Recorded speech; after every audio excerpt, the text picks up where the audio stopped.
માતાના મંદિરની દિવાલ તોડાતા આક્રોશ, 700થી વધુ ગ્રામજનોએ ભાજપ છોડી કોંગ્રેસમાં જોડાયા।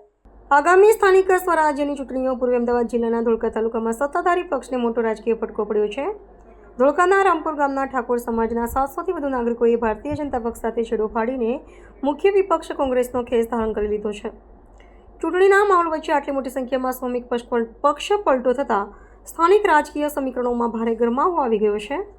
પ્રાપ્ત વિગત અનુસાર રામપુર ગામમાં આવેલા આસ્થાના પ્રતીક સમાન શ્રી 71 માતાના મંદિરની દિવાલ વહીવટીતંત્ર દ્વારા તોડી પાડવામાં આવી હતી। આ ઘટનાને પગલે ગ્રામજનોને, વિશેષ કરીને ઠાકોર સમાજના લોકોની ધાર્મિક લાગણીઓ દુભાઈ હતી। પોતાની આસ્થા પર થયેલા આઘાત અને તંત્રની કથિત મનમાનીથી ભારે રોષ ફેલાયેલા નાગરિકોએ સત્તા પક્ષનો સખત વિરોધ નોંધવા માટે સામૂહિક રીતે વિપક્ષમાં જોડાવાનો નિર્ણય લીધો હતો। પક્ષ પ્રવેશમાં મહત્વપૂર્ણ કાર્યક્રમ પ્રદેશ કોંગ્રેસ સમિતિના અધ્યક્ષ અમિતભાઈ ચાવડા અને લોકસભાના સાંસદ જ્ઞાનીબેન ઠાકોરની વિશેષ ઉપસ્થિતિમાં યોજાયો હતો। આ પક્ષપલટાને કારણે સ્થાનિક સ્વરાજ્યની આગામી ચૂંટણીમાં સત્તા પક્ષને ચૂંટણીલક્ષી નુકસાન વેઠવાનો વારો આવી શકે છે।